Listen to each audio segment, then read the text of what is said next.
আসসালামু আলাইকুম রহমতুল্লাহ। সম্মানিত ভাইরা, আমরা দুনিয়াতে উপায় উপকরণ মাধ্যম হিসাবে যা কিছুই গ্রহণ করি না কেন, এটা গ্রহণ করার ক্ষেত্রে আকিদাগতভাবে একটি নীতিমালা আছে। সেই নীতিমালাটা হলো, এই উপায় উপকরণের নিজস্ব কোনো ক্ষমতা নেই। এটার মধ্যে যে ক্ষমতা বা প্রভাব দেখি, এটা আল্লাহ তাআলা দিয়েছেন, এর নিজস্ব কোনো ক্ষমতা নেই। এখন আমরা যদি কেউ বলি যে এটার মধ্যে নিজস্ব ক্ষমতা আছে, এটা যেমন শিরক হবে এবং বড় অপরাধ হবে, ঠিক তেমনিভাবে আল্লাহ তাআলা কোনো কিছুর মধ্যে একটা প্রভাব ক্ষমতা দিয়েছেন, ওটা অস্বীকার করাও এক ধরনের অপরাধ হবে, বড় অপরাধ।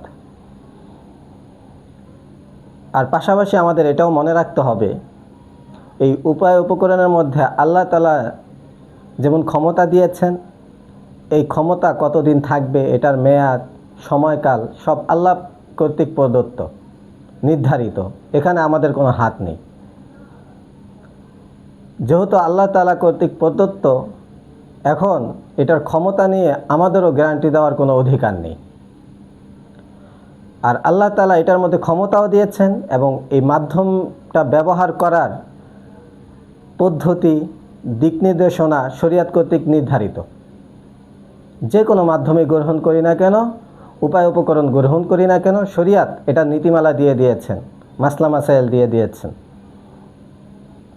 সুতরাং আমরা যে রুকায়া শরিয়া চিকিৎসা করি, পানিতে ফু দেই, কালো জিরার তেলে দেই, কালো জিরাতে দেই, খেজুরে দেই, ঝমঝমের পানির মধ্যে দেই, সূরা পড়ি, দোয়া পড়ি, এই যে এই উপকরণগুলো, মাধ্যমগুলো, এটা নিজস্ব কোনো ক্ষমতা নেই। তেলাওয়াতেরও নিজস্ব ক্ষমতা নেই, এই ঝমঝমের পানিরও নিজস্ব ক্ষমতা নেই। এইগুলোর মধ্যে যে শেফা বা যে ক্ষমতা, এটা আল্লাহ তাআলা কর্তৃক দেওয়া।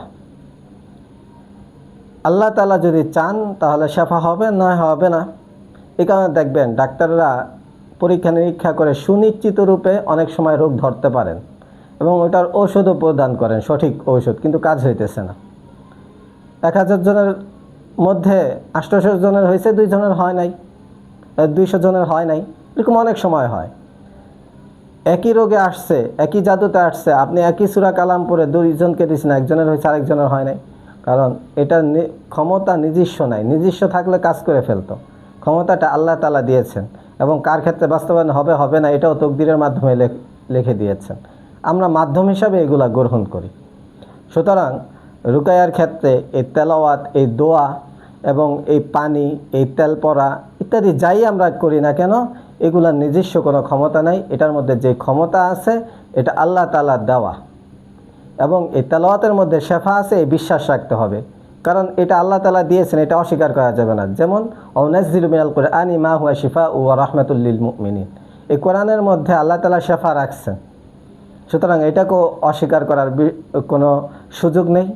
আল্লাহ তাআলা আমাদেরকে বুঝার তৌফিক দান করেন।